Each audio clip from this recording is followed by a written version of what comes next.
talk about 5G. The town board is not going to be dealing with 5G. If there is an application, and there isn't one now, it would go to the building inspector. The town board did send a memo to the building inspector that we expected any application for 5G to go to the planning board. But at this point, that hasn't happened yet. There's no application in. So if that's what you're here for, it's not on the agenda tonight. The other thing is, I just wanted to, before we go to public be heard, give the floor to Sarah Wenk for a minute or two. Sarah, if you could come up.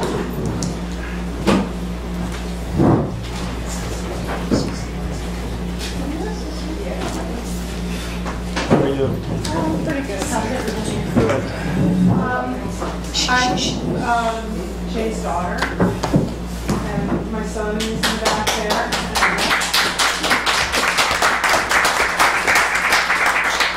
And his partner Megan, who is he would be lost without her. I just wanted to say that it's been really overwhelming, just the outpouring of love and concern from the whole town for my dad, maybe even especially from people who didn't agree with him about everything, which would include, I think, everyone. Most of us, at one point or another. At least at one point or another. I know that being on the town board was one of his proudest achievements. He loved being part of the town. He talked about it all the time. He worked on it all the time. If you could see the papers and maps and proposals and mountains of things that are in the house from all of his years of service here. And as you may know, we're going to have a big celebration of his life on Saturday at the community center from 12 to 6. And please come, tell your friends, bring something to eat or drink. I realize I didn't tell anybody to bring anything. And just please come and share stories. There'll be music, there'll be talking, there'll be, I think Connor said earlier he wanted dancing and laughter, so bring some of that. And again, thank you all for letting him serve the community for so long. It was really his joy for many years. You know, Sarah, the last opportunity I had to talk to Jay was the Friday before he passed, and we talked down business. I'm not surprised. he wanted to be here. I know he did. He really wanted to be at this meeting. I know that. So thank you. Thank you. Thanks.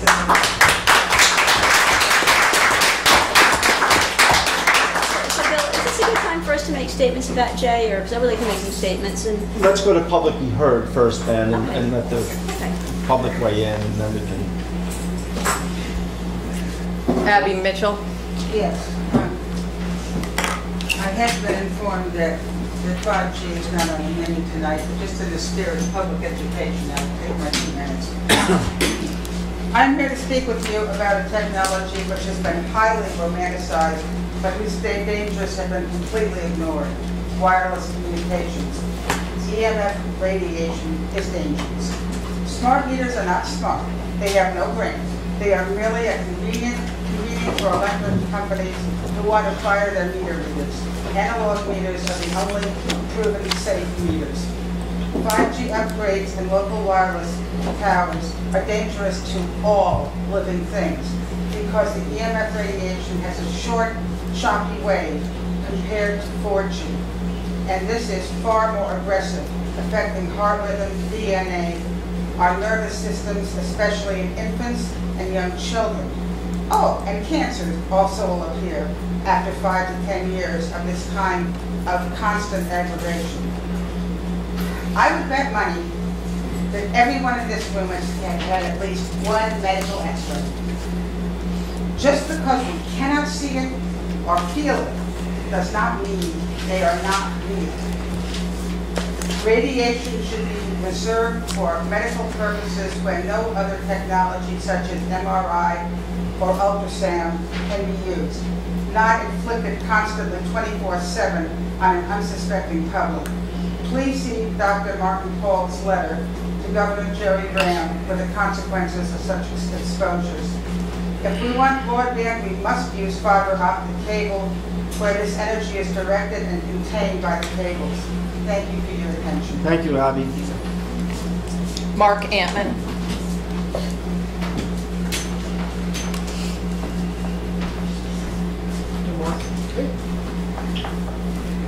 for your time. I appreciate it. I'm here to talk about Waterfall Way specifically, but in general, other projects that may arrive at our doorstep of this kind. There is increasing concern about what's happening with Waterfall Way, what we're being told and what's actually going on, what the expressed agenda was and what the real agenda is. At the moment, just some statistics. The circumference of Waterfall Way is 1,738 feet. Of that, 233 feet abut commercial properties. That translates to 87% of the circumference of Waterfall Way abuts directly on residential usage. The whole project is like a spoon, a bowl in a valley, completely surrounded by residences. The current request now before the zoning board and ultimately the planning board is to convert what originally had been characterized as an office and a sundry store into a bar, restaurant, playing music. This would be completely objectionable to anybody nearby, and is completely out of character with what we were originally told the project would be. The original project was to be a motel, pure and simple, nothing else. One of the most egregious parts of this is what's happening to our neighbor, Chris Walker. 10 seconds. Chris is a 9/11 emergency responder, and his house is within feet of what is supposed to be the bar. Originally, it was agreed upon that that's what it would be, and now that it's going to become a bar, it's completely different usage for it, and completely out of character. I'm going to have to cut you off there, Mark. Your 2 minutes are up. Do you have one? Can you wrap it up in 1 sentence? Yeah, I think the only other thing that I'm reading through the IDA, there are a couple of things that are of interest there, which shows how disingenuous these guys can be. That for example, the management manager, one of their jobs would be to ensure events and conferences run smoothly.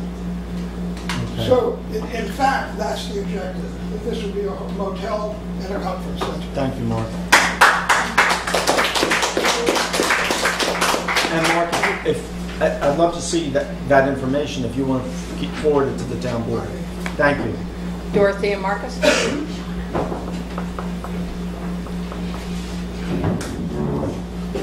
Hi, everyone. I'm speaking as president of the Woodstock Library Board, and I just wanted to update the town board on how we're progressing with our plans. We're very glad we just got $5,000 from the New York State Senate via George Amador, which is for the design phase of our project. It's what's called Bullet Aid. This afternoon at 5 o'clock, we had a public, it was open to the public. We got proposals from 12 architects, for the design of a new building. And 5 of those are like hyper-local. They're people who live or work in Woodstock. So we're very happy that, we're very gratified that the architects, including the local ones who are aware of the most recent controversy, were still willing to put in their proposal and have confidence in our moving forward. The board will be meeting in executive session Monday night, the 18th, to narrow down the 12 proposals to 3 finalists. And the 3 finalists will be announced at the board meeting on Thursday night, June 21st. These 3 finalists will each be getting a $5,000 honorarium, and the money for that, the $15,000, has all been donated by individuals. The reason we're doing this is that way on August 25th, Saturday, August 25th, there will be a public presentation of actual designs and models of 3 different concepts for a new library. And the community has been invited. We're going to be putting in a request to have the community center for the daytime on Saturday, August 25th. And, you know, the public will have a chance to have input before the board selects an architect. We're going to get input from the public. We'll be able to see 3 different designs, so we don't, you know, put all our eggs in one basket with one architect and end up with a design people don't like. Time, Dorothy. Thank you, Okay, Dorothea. thank you. Good job. Jill Fisher? Thank you all. Jill Fisher, I'm also on the board of library trustees and I'm the chair of the building committee. And I'm here just to express my concern about some of the accusations that have been made about the board. In particular, this idea that we have not governed properly. I have only been on the board 3 years, but I am aware of all the work that has been done for 12 years to try and deal with the issues faced by the physical, the facility that our library is, you know, using to try and serve the community's needs. And it's just an obsolete building that something has to be done. We've done our due diligence. We've hired professionals, a number of architects have come in. If we thought we could renovate that building and do something decent with an add-on, we would do that. But looking at all of the evidence, we just feel that that is not a realistic or a proper use of funds, whatever funds we get, whether that be through bonding. And we've really tried to listen to all the input. We have, of course, there are many people who do not agree with our decision. In January, there was a vote to build a new building on the present site. But I think, you know, what you're really hearing is, oh, 70% of the population doesn't want this. Well, most of the people who responded to that survey don't have any idea of what the issues are. The trustees are the ones who have really tried to grapple with this issue. I'm very concerned about this petition going around. So I hope that it seems like they want to break down our charter and put in, but there's no sense of what would be done. And I'm very concerned, and I want to convey that to you all. I want to also just pass out this tax bill to people to show how little money we get and how everybody, will you pass that along, please? How people get to vote on our budget, on our specific budget. Jill, thank you.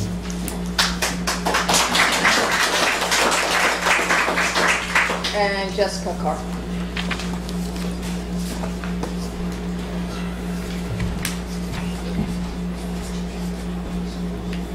I'm also here from the library to say hello and to let you know that we are starting our budget discussions on the 21st board meeting at 7 p.m. at the library, and it follows with 2 weeks later. Our second budget discussion is the 5th of July, also at 7 p.m., and our final budget discussion is the 19th of July. And we hope that you'll be involved, and I hope to see you all. I'm available at the library, and I want to talk to anybody on the topic of the library, and I'm your librarian. And after the budget is finalized, we will have petitions available if anybody would like to run for trustee. Thank you, Jessica. Thank you. That's it.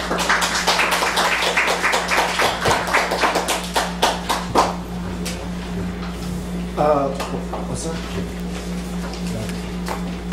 What's Jim? Okay.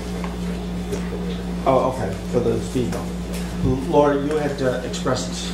Oh, well, I just wanted, this is, we did have one meeting opening up bids, you know, since Jay did pass. This is our first really public meeting where the public is actually here. And I just wanted to express my condolences. I know I sent a card, but express my condolences to the family and say Jay was my running mate 3 years ago, and Jay Wank, losing Jay Wank is a huge loss.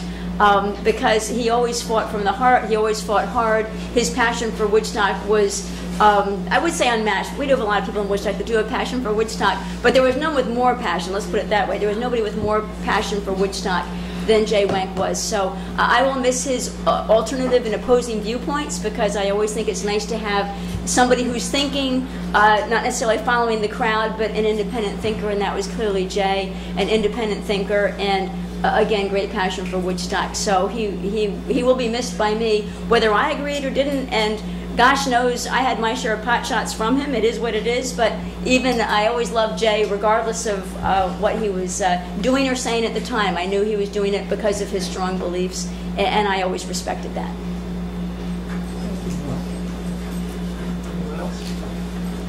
So speaking of Jay's term, his seat, the board has announced, and we put it on internet, and we passed along to the papers and Facebook and whatnot, but any interested parties who might be interested in filling his seat, we're asking for, I guess, a resume or some information by this Friday. And in the next week, we hope to have a decision on that. So if there's anybody out there interested, please give us a call. You can email at supervisor@woodstockny.org. You can call 679-2113, extension 17. Or if you go online, you can get the emails for all the town board and email us as a group. So with that, we do have a presentation from the Parks and Recreation Commission. Is Vince here? Mm-hmm. A song, man. Vince here? It's on the south side. Can that more publicly heard? So why don't we take a minute then, and we'll go to speed bumps. Lauren, you had asked for that to be put on the agenda. I did. I know that's something that CSAC has made a recommendation on. They did. They have, and the specs are on the way. They're somewhere around. They'll be coming soon to take the mic. Okay. Basically, they're lower and longer, so they'll be permanent and can be plowed over. Mm-hmm. We don't have a cost on them yet, but we could certainly discuss numbers and positions. And I think Jim Hansen here from CSAC and the Environmental Commission can speak to that. Yeah, the discussion about the speed bumps has gone on in CSAC for a long time. Because, as you know, Cornwall Drive here has a lot of traffic on it. A lot of it's pedestrian traffic. The speed limit is 15 miles an hour, and there's a large number of cars that go well over 15 miles an hour. Some of them, leaving from the top, approach 30 by the time they're getting down to the lower parking lot, which is incredibly unsafe. Our first recommendation, there was a speed, what I call a speed bump in, which was totally inappropriate. That slowed you down to, you had to go 3 miles an hour or get your teeth jarred with it. I prefer to call the approach we like traffic control mounds. They're very similar to the ones that have, if you want to see new ones, they were just installed behind Herzog's, on the railroad side of Herzog's, are the best example of them. It's a long, slow rise. You can easily go 20 miles an hour over them, and you get a rise and a little bit of a bump. You don't go airborne. But if you go 25, you may go airborne. You know, at 15, you can barely tell they're in the road, and the speed limit is 15 miles an hour. So we feel it's appropriate. We have recommended one just above the lower parking lot, just above the entrance to Historical Society, and just below the upper parking lot. Just below or just above? Just below. Going down. In order of priority, because there's been some people that feel 3 speed bumps too much, the one just above the library or the Historical Society is the one that has preference, because it's halfway up, and these things, when they put them in, they also paint those chevrons on them, so you can see them on the ground. You don't have to look for a speed bump sign. The one that would be, and if people felt they wanted to evaluate them, that one, we would start with that one and let people evaluate that. The one that would be second priority would be the one just above where the crosswalk is to the lower parking lot. And the third one is, that's the lowest priority. That's coming from our discussions at CSAC, and that's what we're, for safety of people, that's what we're recommending. So Lauren and I had talked about it, and you were going to get the specs to Mike to price out. That's correct. So in the meantime, because this could take a little while to get prices and then get Mike to do it, do we want to put the speed bump back in for the while we're waiting? It's not a big deal to put it in. I'm happy with it not in because It's a hateful speed bump. It's a hateful speed bump. But if the board feels Whatever people want to do. Well, I would just urge, if we can do this as quick as possible, there's no need to do it. But I'd rather not see this delayed any further. It's already June. This has been kicking around CSAC for a long time, and it's about time we do something. I frankly feel there needs to be two, having almost gotten killed a few times. I'm in the Historical Society every day, so it's a blind when you come out of there. But I'm also equally concerned with the crosswalk down below and people crossing over and people not slowing down. That's dangerous.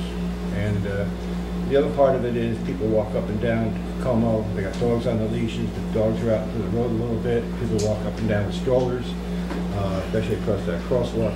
I also think we need, as soon as possible, to restripe down there because the crosswalk is basically obliterated, as is the parking lanes. I would even go as far as offer what Kingston did for Gay Pride Month and color it up a little bit. It's Woodstock. What the hell? But I really think we need to push on this, just out of public safety. Yeah, I had one comment, if I may. If there is a third one, my preference would be that it be above the entrance to the upper parking lot rather than below it. The reason being, if it's icy and snowy and you're coming up, you don't have a little hurdle to slow you down before you pull in the parking lot. I'm not sure why you thought that being below that parking lot was an idea. The other one's going to be above the parking entrances. So I would have thought that would be above the parking entrance. The reason was recommended below because a lot of people come in there and go into that parking lot going very fast. But my worry is in the wintertime with ice and not good traction that it could be slowing people down at a difficult time. Well, the other one would be worse then, based on that. Well, you're going straight. Well, most people are going in that parking lot. Right.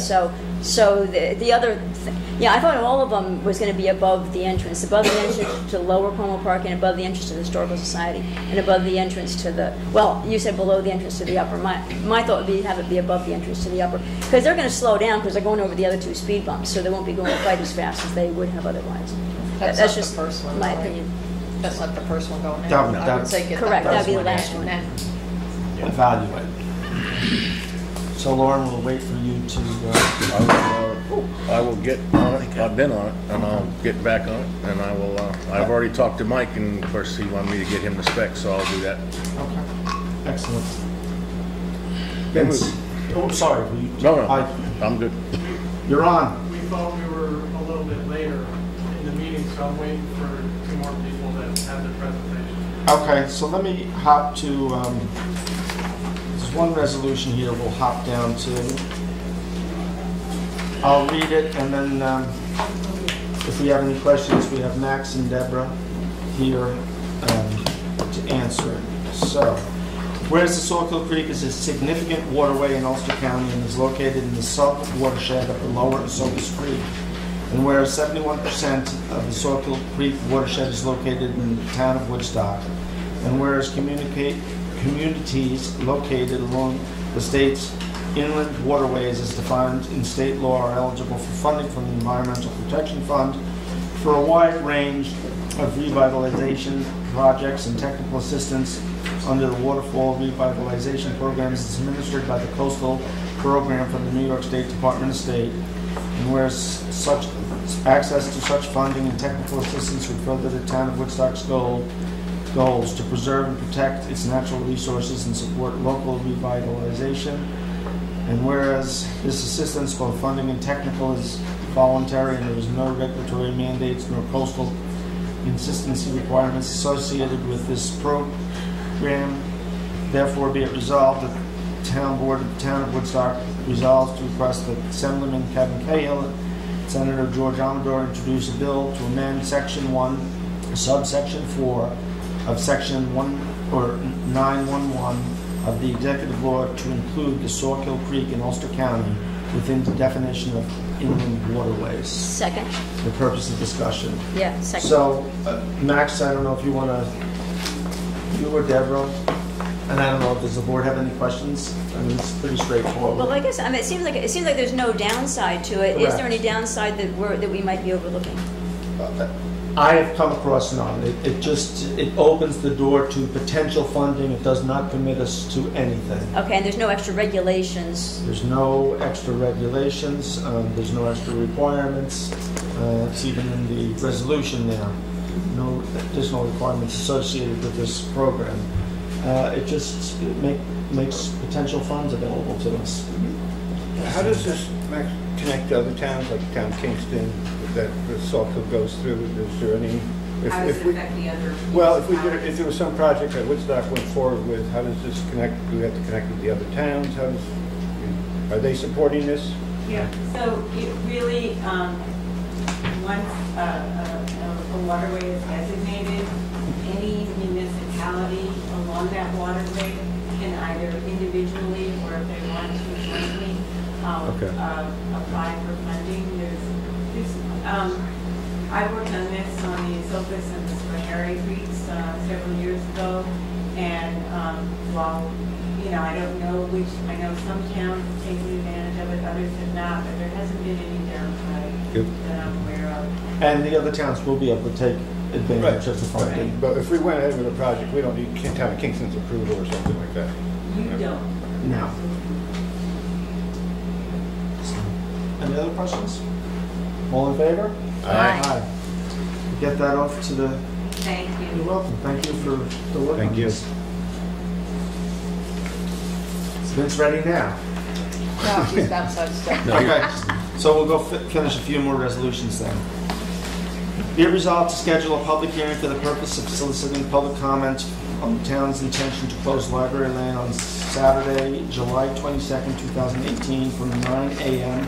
to 5 p.m. for the purposes of accommodating the library fair. Such public hearing to be held at the meeting of Woodstock Town Board scheduled for June 19, 2018 at 7:30 p.m. at the town offices, 45 Como Drive, Woodstock, New York, and be further resolved. The Town Board authorized the town clerk to place the following notice in the official town paper. At a town board meeting held on June 12, 2018, the town board resolved to schedule a public hearing to be held on June 19, 2018. I should say it's 7:30 p.m. regarding the town's intention to close Library Lane on Saturday, July 22nd, 2018 from 9 a.m. to 5 p.m. for the purpose of accommodating the library fair. Can I just say that the 22nd is the wrong date? Yes, you could say that. The 22nd is Sunday, the library fair is on the 28th of July. 28th. Yes, please. Okay, so motion to make that correction. Second. All in favor on the correction? Aye. Okay. You know what, while we're amending the resolution, I should just add in there to close Library Lane from 212 to the end of the library property. That's what we have in there. Is it in there? Yeah. Okay. Second sentence from the end. Okay. Do I have a motion for that? Sorry. All in favor? Yeah. Aye. Be it resolved, Town of Woodstock location code 30559 hereby establishes the following as standard work days for its elected and appointed officials. Going to report work days to the New York State and local employees retirement system based on the time keeping system of record of activities maintained and submitted by these members to the clerk of this body. Second for purpose of discussion. Second. Oh, Lauren can have it. Okay. So this is for Jason, the judge, who just completed a calendar. They were required, Laura, I think you did it when you were in the retirement system, keep a calendar for 3 months, which gives the times that you worked for retirement. So if you're not in the retirement system, then it You makes don't no have to, difference. you didn't fill one out. No. Correct. So I don't have to like. No. This is just, Not you. this is Only for the basically retirement to system. submit for So I Jason. don't have to call Jackie every time I'm going to do something. Well, technically speaking, it does say, we establish the following as standard work days, and we don't actually see it. It's on the sheet, it's on the sheet over at Pam's office, there's a calendar. Oh, okay, so he's provided his calendar. Yeah. I'm sure it's fine. I'm sure it's fine. It's just, it's, All in favor? All in favor? I, Aye. So be it. All right, so we did the first, second. I don't know if you jumped all this stuff on purpose or not. No, I didn't. Those are not. Be it resolved to accept the resignation of Gary Weaver effective May 6, 2018, and we thank him very much for his 28 years of service. Second. All in favor? Aye. Enjoy retirement, Gary. Be it resolved to amend Resolution 124-2018 to read, be it resolved to hire Angelina Pisano for the Maintenance Department as a full-time temporary cleaner, grade 2, at $16 per hour, effective May 16, 2018. So this is the second for this? I'll second it. For discussion. So this, we hired her, the wording I got wrong. The grade and the hours have not changed, but it should be full-time temporary cleaner. So that's the correction there. All in favor? Aye. So just out of curiosity, temporary, her assignment ends at a given time or is it to be determined? Up to 90 days. Okay. So let's see, we did the library, that's going in the paper. We did Gary, we amended the The resolution. design plans? Those are, yeah. And that's the last one, right? Yeah. Okay. Thank you for keeping me on track, both of you. Whereas the town of Woodstock released design plans and specifications prepared by Malone and McBroom, project engineer, for the Reynolds Lane Culvert Replacement Project, and requested the submittal of sealed bids from interested contractors, and whereas sealed bids were requested to be delivered by interested respondents no later than 2 p.m. June 1st, 2018, to be open and publicly read at the Town Hall of Woodstock, located at 45 Cromwell Drive, Woodstock, New York. And whereas the town of Woodstock closed bidding at 2 p.m. on June 1st, 2018, whereupon bids received by the town were publicly open and read, and whereas Green Meadows Enterprises, Inc. was the lowest responsible bidder for the above-mentioned project with a bid amount in the amount of $339,668.55 submitted, and whereas the bid submitted by Green Meadows Enterprises, Inc. has been reviewed by the above-mentioned project's engineer of record and found to be responsive in the scope called for in the released plans and specifications. Now therefore be it resolved that the town board of the town of Woodstock, acting as governing authority of said town, that contingent on New York Governor's Office of Storm Recovery approval, selects Green Meadows Enterprises, Inc. as the contractor responsible for improvements to infrastructure on Reynolds Lane within the town of Woodstock, with a contract value of $339,668.55. Second. All in favor? Aye. Aye. I do have one question though. Yes. So is this what they call a fixed price, so it's going to be under that value, or is this an estimate and it could be different from this This is one? a contract. So it's a fixed price? It's a fixed price. In that contract, there's contingency to cover unexpected things that we get back if we don't have those unexpected things.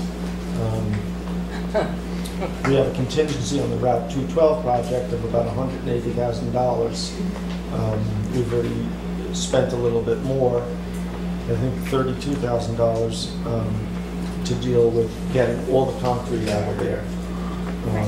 which just made a lot of sense when we started the project. So that project's moving along. It's I've been driving over that project. yes. Yeah. What happened to the water line down there? That was totally independent. When the contractor the other day peeled up the blacktop, the water rose right to the top. It was bubbling. So it was already Leaking for a while? It's been leaking for a while. So it's just the blacktop was keeping it out of sight? Yeah.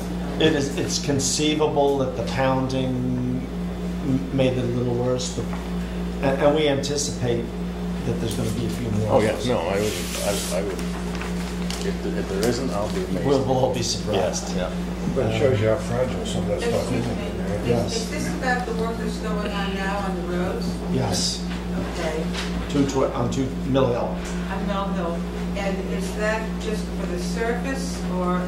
No, the town received grant money through the state to become more storm prepared.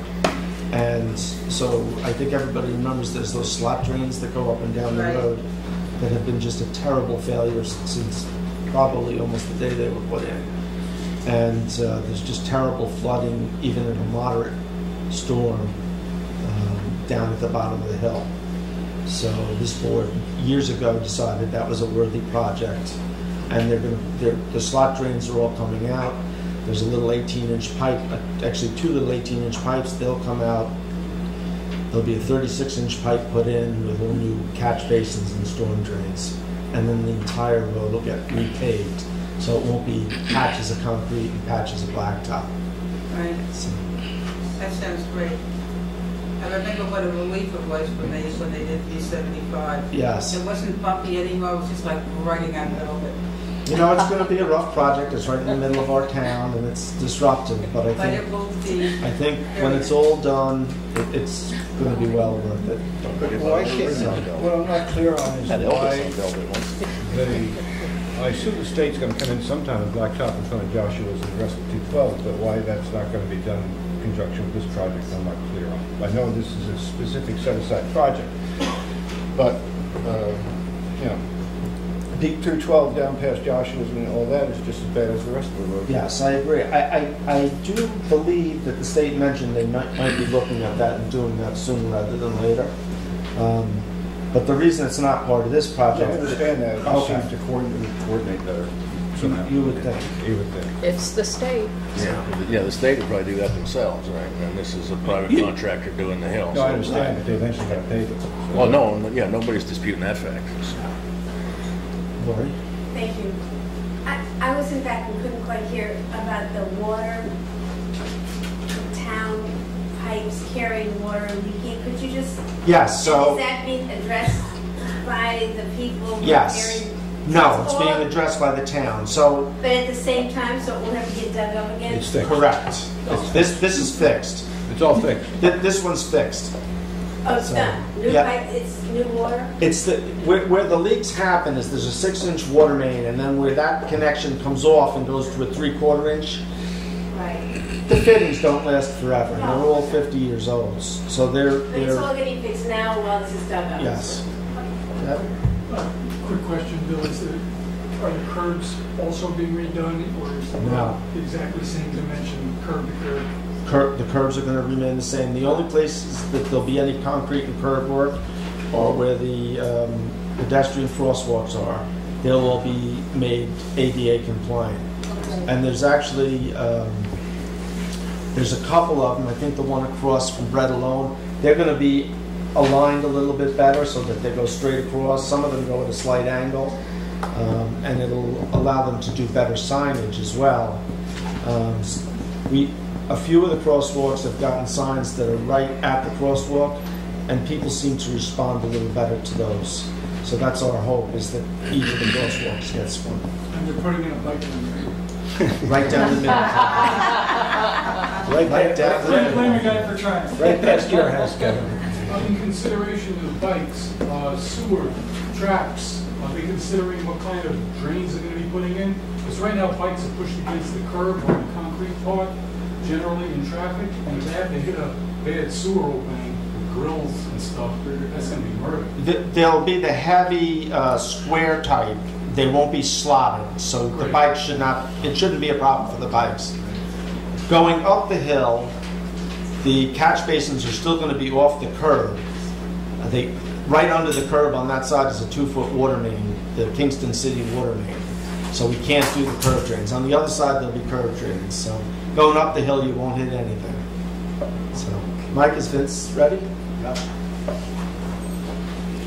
Is that Kingston City water main for Cooper Lake water? Yep. Down to the treatment plant.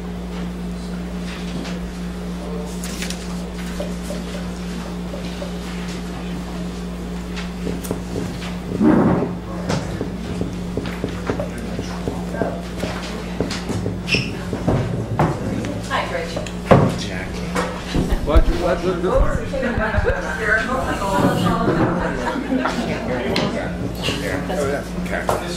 Yeah, well, so the camera can see you.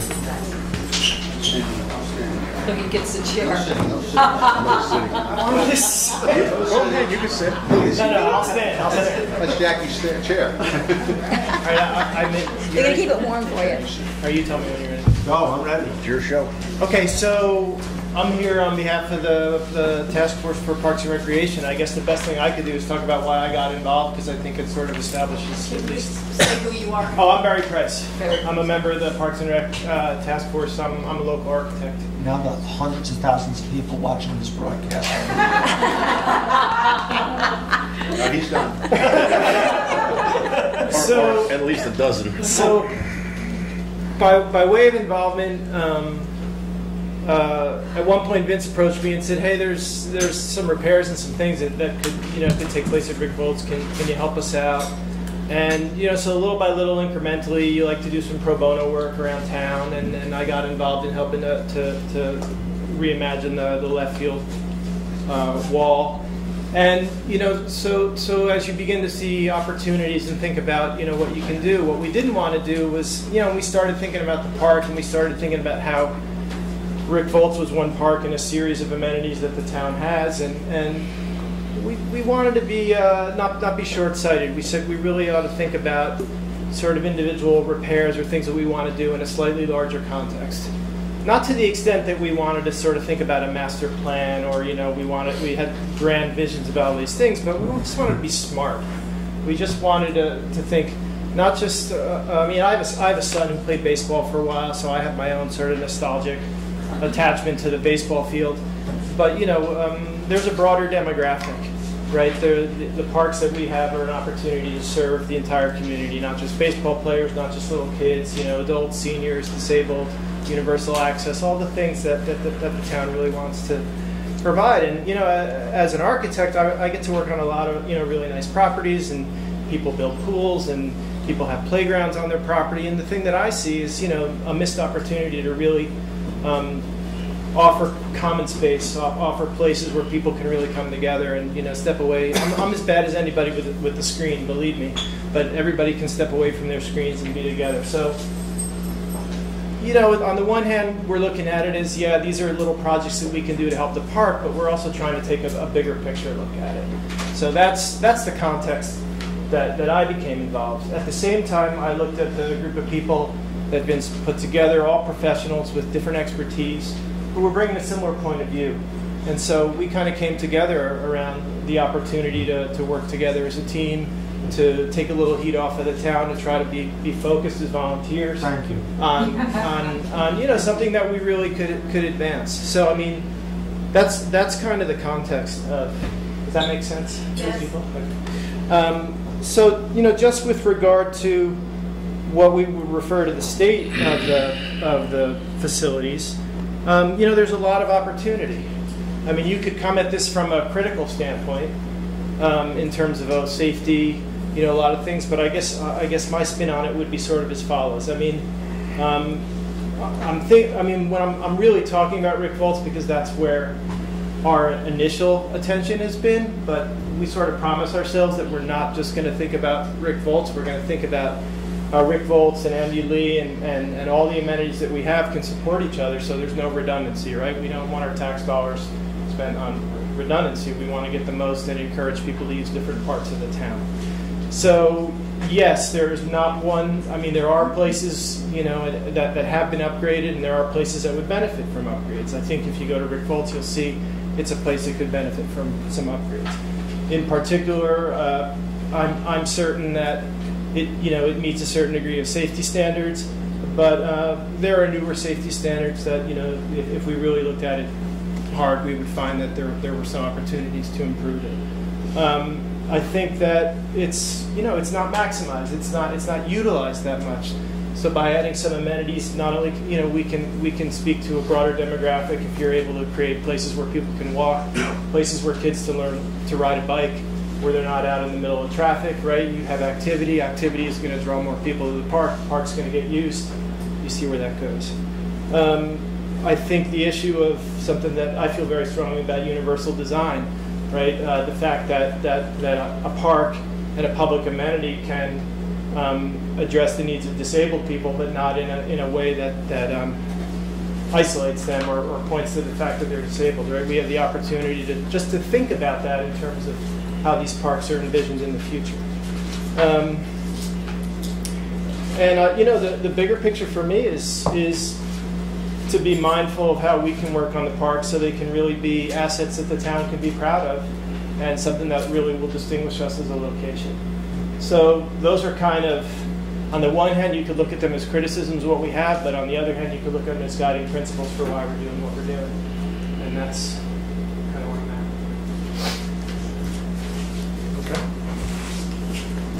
at. You get to stand here now. I'll stand here. That's the hot seat. So, my name is Vince Christopher Jr. I'm here to give a little update on the community outreach that we've been doing. We've tried to approach this to try to advise as many people as possible in the community and to try to get as many people to come together. And how we're doing that is we've engaged social media. We have our an active Facebook page. It's the Friends of Rick Bolt's Park. So we post everything that goes on and happening there. We've arranged for some media coverage through the Woodstock Times. There was an article on the front page there that provided a general overview of where we're going.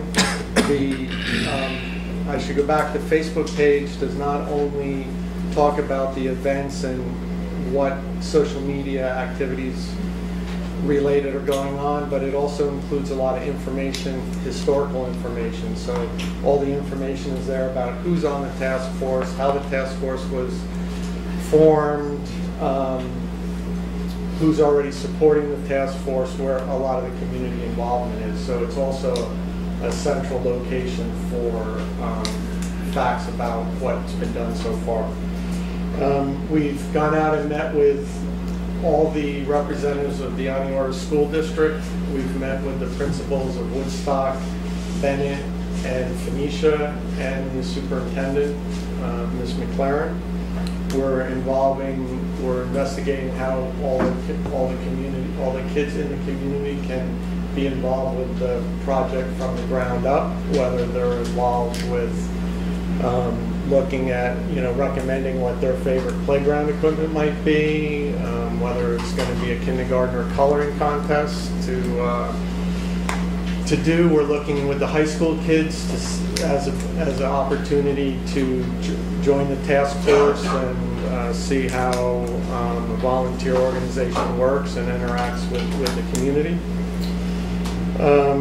We've reached out to all the fire companies. They tend to be the spokes in the community where we're able to reach a lot of people. We've already met with Company 1, Company 5, and Company 4, and probably have talked to more than over 100 people. I think there was maybe 40 people at Company 1. In a few minutes, Mike's going to go over what kind of reaction we're getting from that, but it's all been very positive. We are going to be meeting with the fire commissioners next meeting to look at those kind of services as a group. We have a meeting scheduled with the Chamber of Commerce. We're meeting with the American Legion. We've been working with groups in town. We've been meeting with the Land Conservancy to update them on the project. We've met with the representatives of the dog park. The representatives of the dog park have actually joined the task force as an advisor. So we've kind of closed that, and we're working together on. They have issues, so we're looking at that park as an all-inclusive, provide services to everybody townwide. And we're a little late to the game, but we're providing input now to the comprehensive plan committee for park and recreation there. We're only late to the game because we got started late, but up until now, there hasn't been any provisions in that plan for parks and recreation. So that's a summary of the public participation. And Mike's going to speak towards the fundraising work we're doing and the volunteerism and the response we've been getting. Vince, before, or I don't know who's the best to answer, but you had shown me an overall concept plan a while back. Where are we with that? Is that solidified at all?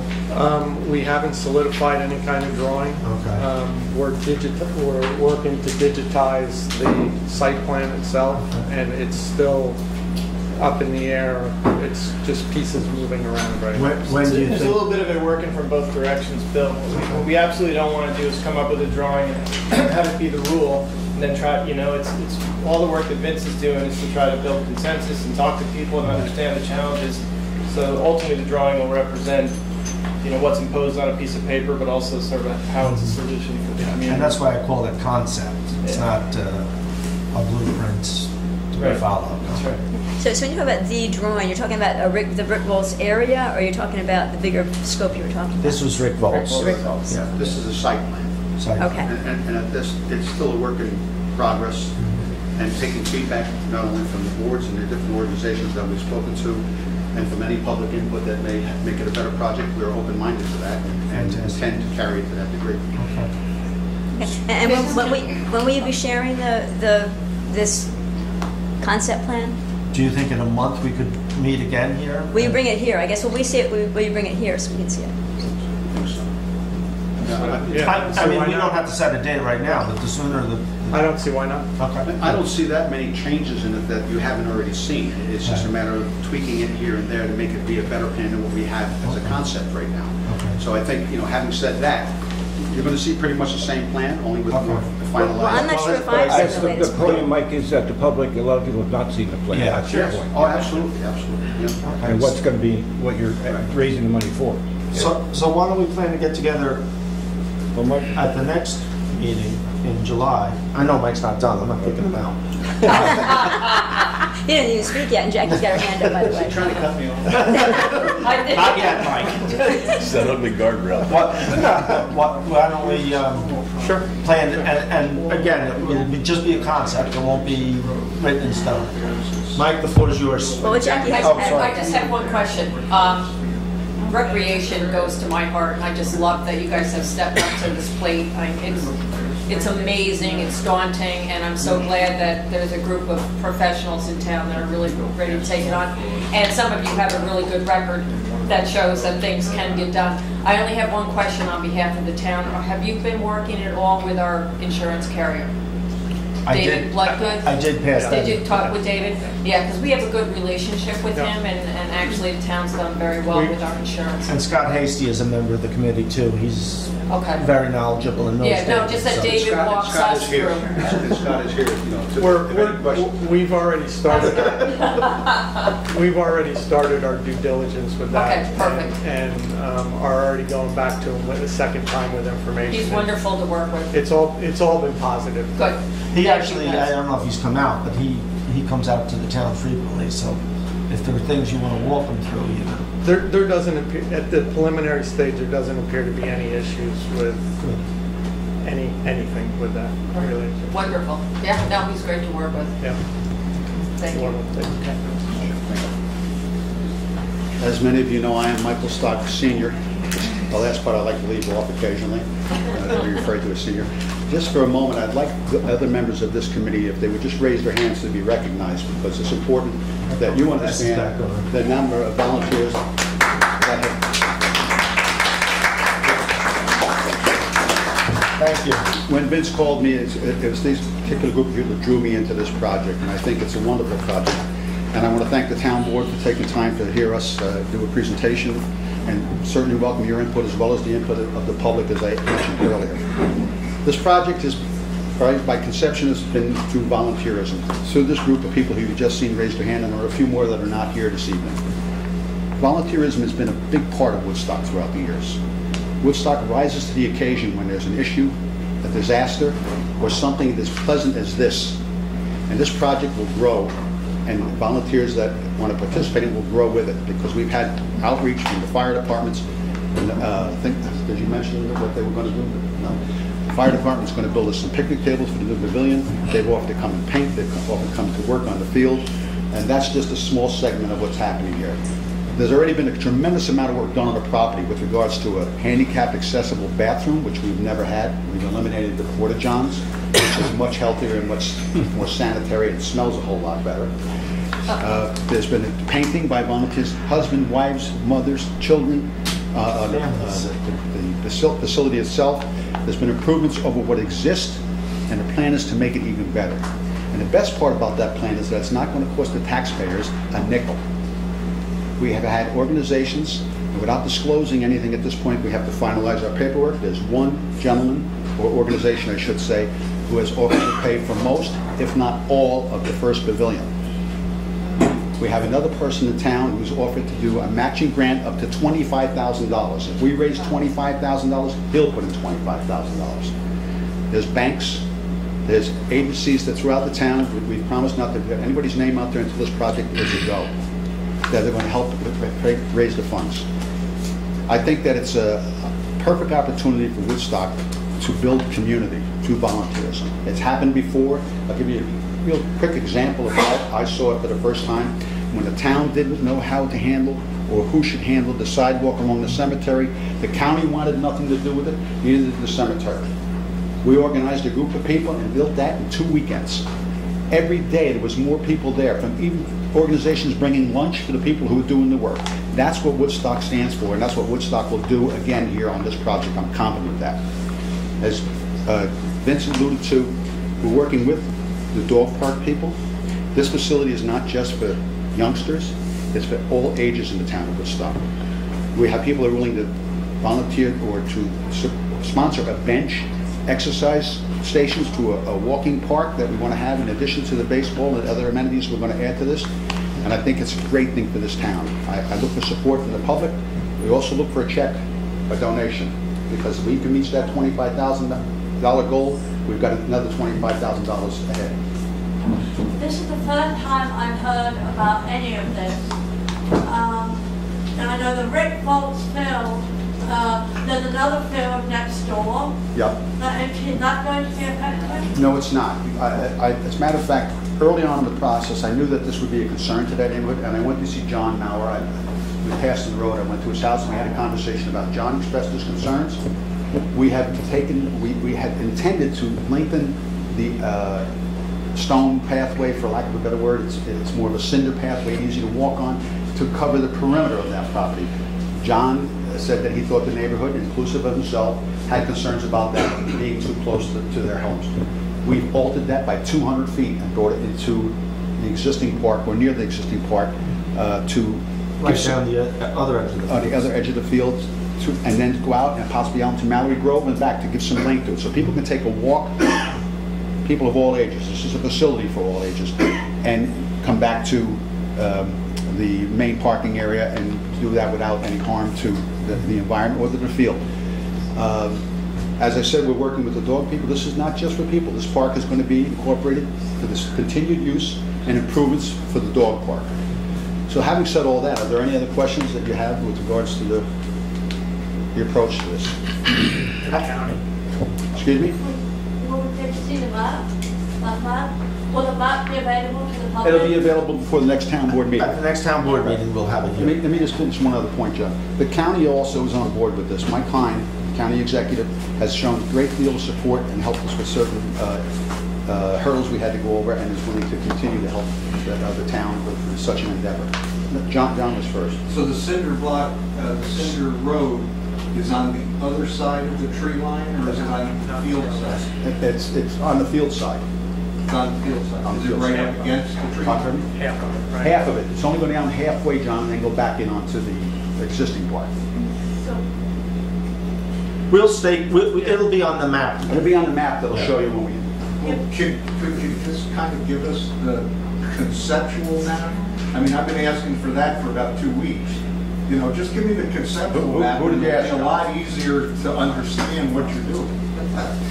Well, first of all... I understand concepts. Yeah, You know, well, just give me a we conceptual map. wanted to be sure when we put out a conceptual map that it's in form that will probably be the reality, so that we have something that we don't say, oh, this is what we're going to do, and then change it, so that the next time you see it, it's different than what you saw. So give us the opportunity to bring a map. It'll be before the town board, at least a week in advance of their meeting. Anybody can look at it. We'll come back, and if there's any questions with relation to it, we'll be happy to answer them. Janine? Bill, thank you for letting some public input occur. So, and I appreciate the hard work that the task force members have put into this plan, and it sounds very exciting for improvements of a very tiny little park within a big town. My concern is that it's an amazingly wonderful list that you have all reached out to, and there was one very important constituent group that has never been contacted officially, and that's the people that live in the neighborhood. So I would like, well, you came as a private citizen and spoke with us, but Bill, I would like to speak directly to you and the town board members, and I would like to volunteer my time to be appointed to this task force so that someone from the neighborhood could be represented. There's already someone from the dog park represented there, so we're constituents as well, as part of, as long as the dog, as much as We have the no dog problem. park. We welcome that, Janine. Well, I mean, I wish Done. someone had been invited, so, Done. I'm, you know, So I've got be nothing it. else to do with my time, so. Now you're on the task And I would force. like to know when the next meetings are, and I'd like to be involved on this from the ground up now. All It's right. been a year, you've already been involved in it, and so. Oh, no. That is not the case. That is not the case, and let me just go backwards. This has been three months at most. Okay. Yeah. And John asked for, when our next meeting, and Vince, have you sent him that?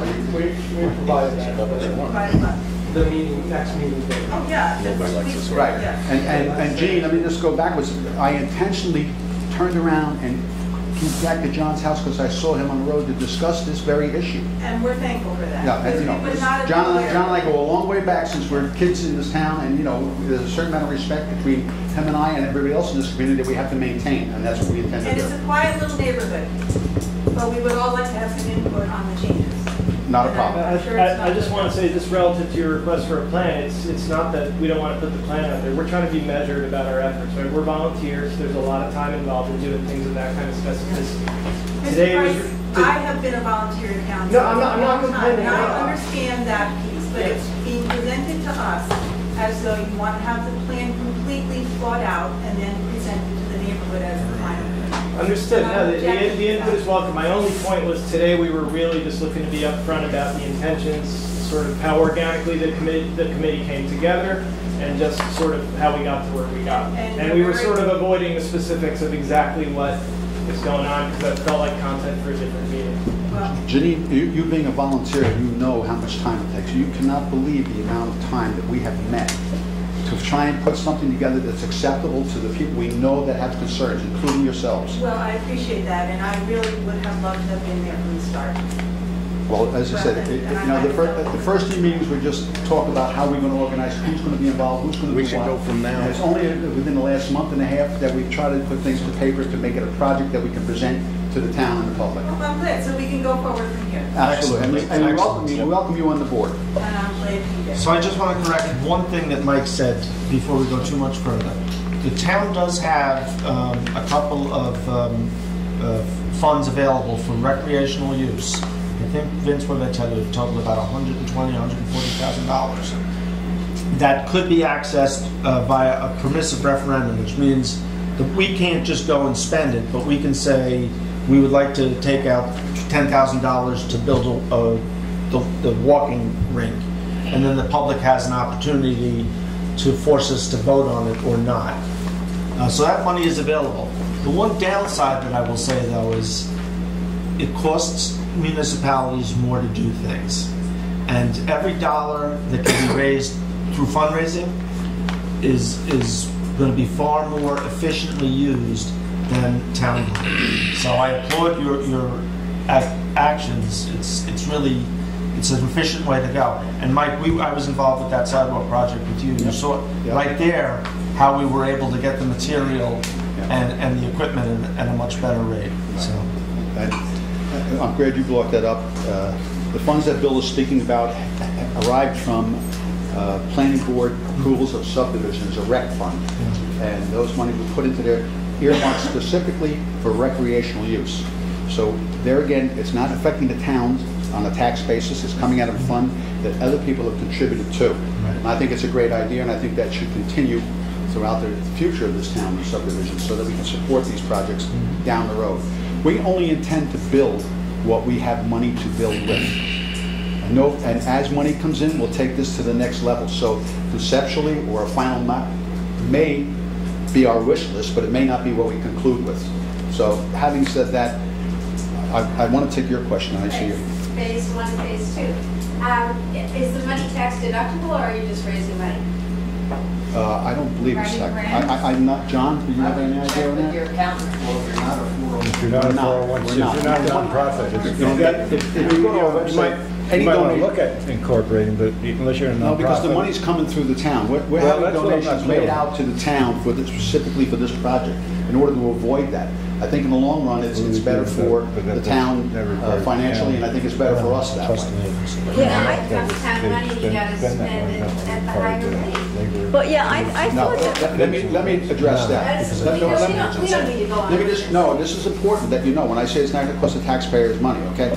If we have an individual, a benefactor that wants to give the town a pavilion, he's paying for it. He can pay what he wants to pay. I understand, but if you want to raise money for more digger and other facilities, you might consider trying to figure out, and let's not, it doesn't need a lot of conversation now. You want to be on the board? You want to be on the board? We'll take as many people as we can get on the board. Yeah, what I wanted And we're also looking for, still looking for volunteers. Anybody who wants to contribute by doing a task there on this site is welcome as well, because I think you'll feel the energy that derives from that, as it did with the sidewalk contract. But next week I couldn't believe, well, you know, where'd all this food come from? You know, and people, can I help? People that couldn't do anything but flag cars. Got out there and directing traffic, directing traffic. It was as simple as that. And these are people you know in this town who you would not even think about doing something like that. You know the most incredible thing about that to this day?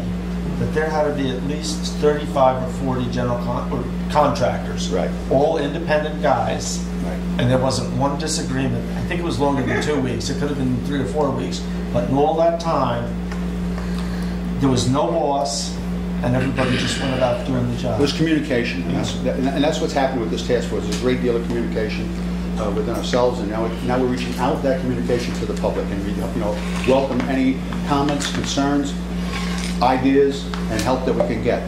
You know, we look to raise funds. You're hearing it. I'm hoping you're hearing it out there. We can certainly use any money that you can send us. We got a $20 donation from somebody who moved away from here 25 years ago, just because you read it in the paper. I mean, no donation's too small or too large. Yeah, well, I just wanted to say, I thought, because I was on the original dog park committee when it first started, I thought that Pam helped us set up a tax-deductible fund, so you may just want to talk to Pam, the bookkeeper, and find out if there is a way to make it tax-deductible, because I thought that she found a way for us to make the dog park. I would check with your accountant. That would be the best thing. Check with your own accountant. Yeah. We'll do. I'll ask Pam tomorrow and get back to you. I'm not sure that it's... Okay. Yes. Let me just add, I'm writing the grants of these, getting them started, and so far there's over 30 sources that I've narrowed down to for grants for hiking trails, biking trails, different kinds of playgrounds, different age groups, senior, 2 to 5. I mean, it's amazing what's out there in funding. So there's a lot of sources. There's a lot of good come out of this, and I think the community and this project will grow. I firmly believe that as this project moves along and people see what we are doing and what they're doing, what the public is doing by their contributions or their help, is going to help this project grow to the next level. And that's why we're only going to do it as we have the funds to do it with.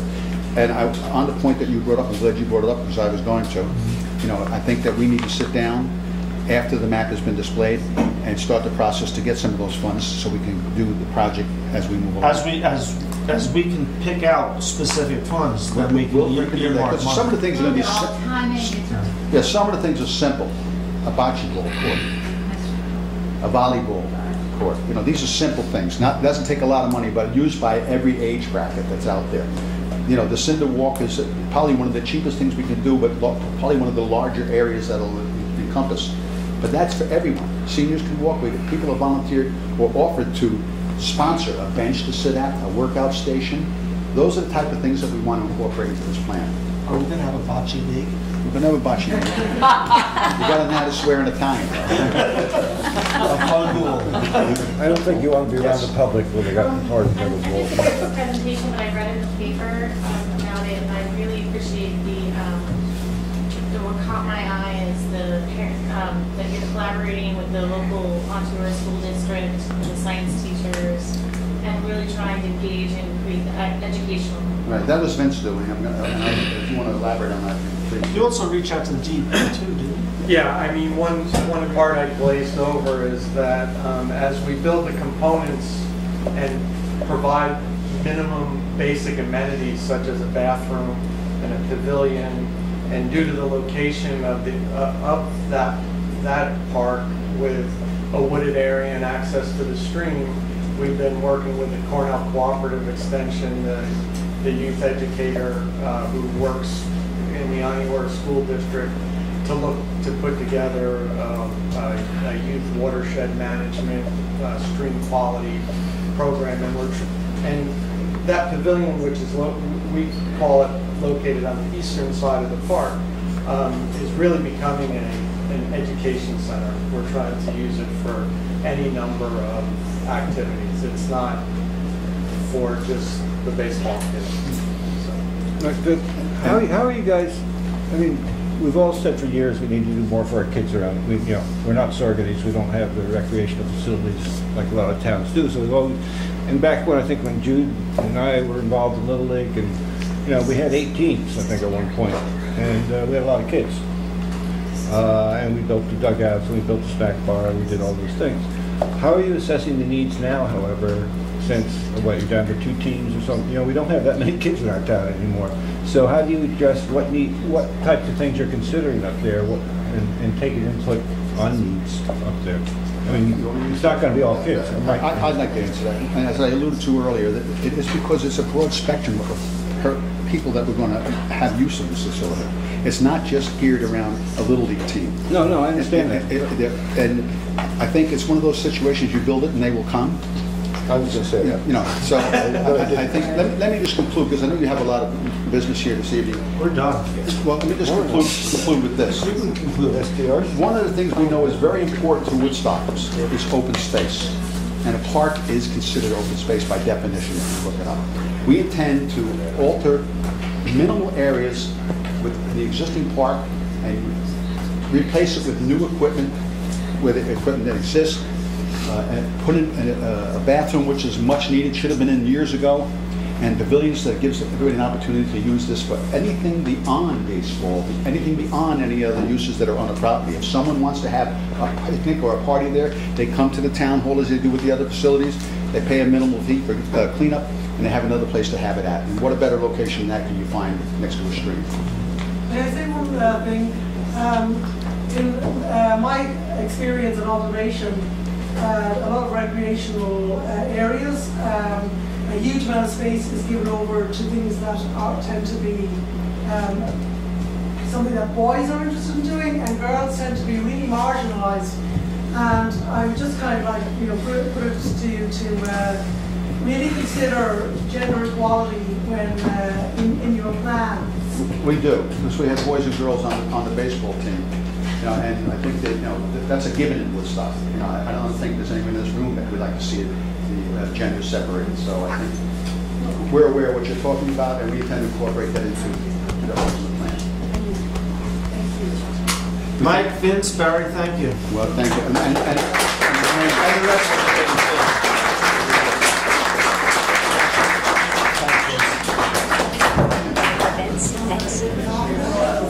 I noticed they didn't mention the wellheads. I'm never gonna vote to build all that shit right now. Well, I hope not.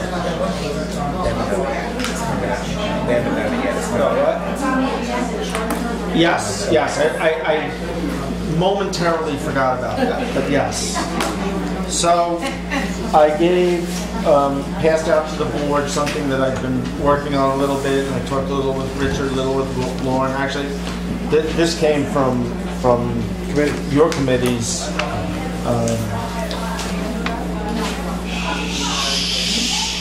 recommendations. So this would be the proposal that we might consider sending to the planning board. Do you want to read it real quick, Richard? No, you can.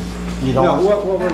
No, because what we're doing here is the committee has recommended certain things, and Bill had some ideas, and you kind of worked on the language of this. So maybe better leave it. I don't care. So I'll leave it. I guess where we've kind of been heading presently. Non-owner occupied rental short-term is not permitted in Woodstock. And quite a while ago, we decided that, that we were going to permit that, legalize that to some degree. So what we've done right now, presently in the zoning law, is a section on bed and breakfasts. And there are two different types. There's just going to get my home and establishment. Home and establishment. Home is 1 to 2 bedrooms, and establishment is 3 to 5. So what we're looking to do in the zoning law is combine bed and breakfast and short-term rental within those two categories. So we would have a short-term rental / B&B home, where somebody might have 1 to 2 bedrooms, and we tweaked the zoning law because right now it says breakfast will be served. We said breakfast may be served. That's a tough one for the town to be trying to keep track of, and it was very close. The other is bed and breakfast / short-term rental establishment, which would be 3 to 5 units, and again we put the caveat in there that breakfast may be served. Then we created a third short-term rental, non-owner occupied, which would be a supplementary use, a supplementary business in a private single or two-family residence in which the entire private residence is rented for less than 30 days, and no host / owner is present, and in which no public restaurant is maintained and no other commercial services are offered. The STR, non-owner occupied, shall not have more than 2 adult occupants per room as lodgers, and the short-term rental non-occupied must have a local host. So that's what I've put out there as an idea to make an adjustment to the but that's the language. The zoning law. It also requires, I understand, the way you're reworking this is non-owner occupied would require special use permits. Yeah, so presently, if you have a short-term, if you have a bed and breakfast home, they're permitted throughout the town. If you have an establishment, they're permitted in certain districts in the town, and then in certain districts in the town, you have to go for a special use permit. And then what we're proposing for the non-owner occupied would be that in all the districts you would need to go for a special permit before the planning board.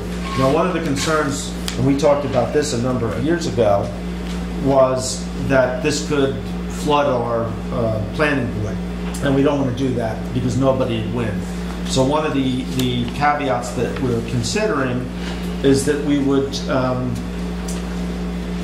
and it wouldn't be in the zoning law, so it's not in this packet, but that we would create a caveat that said that if you want to rent your home, you come in, you get your town permit, you fill out an application to go to the planning board and get on the list, then the planning board would work their way through that list in their own leisure. And what the town would do was provide the applicant with a checklist of what they're going to be looking at. You know, it's going to be dealing with garbage, it's going to be dealing with noise, it's going to be dealing with parking. So by the time you do actually get to the planning board, hopefully you'd have all these issues resolved. Now, there'd be a permit for each one of these. The fee would not, we haven't talked about the fee yet. That doesn't get set in the zoning law, that gets set independently. The town has a fee schedule, and that's where we would deal with that. And again, we've talked about a couple of different possibilities, the number of bedrooms. We also not in there, just staying with non-owner occupied, the board would decide the limit on what one person could own in terms of how many. Right. All right. Is it one? Is it two? That's what the board will decide. I see you had 3 crossed out and you went to 1. I don't know. Well, the board, but it's not going. We're talking about tonight. We're talking about the changes in the zoning law. The word. Actually, if you look in the zoning law, we limited it to 1, right, that you could own 1. What we talked about, though, I think, was the cap. So it's you know, cap. Yeah. Right. Well, no, we also talked about, the committee also discussed, and we left it to the board, how many non-owner occupied homes one person could own. Yes, and that's in here. Right. So the board would have to decide, is it 1, is it 2, is it 3? Right. All right. Then we have to deal with the total cap in the town. Those are 2 separate things. And the cap, I think we were leaning towards not putting in the zoning law. Right. Because that way the town can amend the cap adjust it each year. Up or down each year, depending on what. It's the same with the fees. If we put the fee in the zoning law, then there's the issue of going back and forth and having to amend the zoning law. Now, let me just say this in terms of the fees. Okay. We'll have to set fees, and they will be higher than they currently are for those bed and breakfasts that are in operation. What some of the members of the committee has expressed, and I tend to agree with them, is that those B&Bs that have been operating properly, that have been registering, that are paying their bed tax to the county, all those things, be grandfathered in for a period of time in terms of the fees. In other words, we don't hit them with a jump that you know, they've played by the game, they've been fair, and we should graduate them in somehow. And I agree with that. We've talked about that as a board. So I guess in a nutshell, what we're doing is, you know, if you look at our zoning law presently, the B&B section, STRs and B&Bs would be treated the same and would just create that new category for the entire house. So, any questions? Okay. You said for non-owner occupied, so for us, we're within 5 miles from our cottage in town. Is there going to be a cap on days, did you say? No. No. Okay, good. We've discussed that, and the problem there is enforcement. You know, you got 100 of these things around town, and you're open 2 days a month, and this one's open 4 days, and we got to find out you only get 90 days, and we got to, you know, it's almost impossible to enforce. So.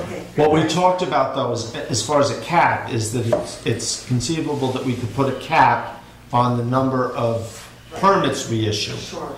Okay? But again, right now, this document that I have, and I'll have it online tomorrow, that you can take a look at it, this solely looks at the changes we would make to the zoning law. So again, the fees are not in here because the fees would be done separately by a resolution. The cap is not in here because that would be done simply by resolution. And that gives us the ability to make adjustments. And so if we're paying the Ulster tax, you're saying that we're grandfathered as far as... That's separate. We haven't touched that. What Richard is talking about is there are a number of B&Bs that have been operating in town that have gone through the process, through the planning board, and they've been paying an operating fee for 10, 15, 20, 25 years. And there's some sentiment that we, you know, should honor them and respect them and grandfather them in for paying all those years. So we're going to come up with some fee schedule where they will most likely get some grandfathering in over a couple of years before they start paying the additional fee. Thank you. In the back there. Hi. I'm going to put my glasses on so I can see back there. Yeah, we have a short-term rental group that started in Woodstock, and we recently had a meeting, and there were about 50 people present. Unfortunately, we weren't made aware of this meeting, and I actually tried to sign up, and I didn't online, and I haven't been getting notices. Okay.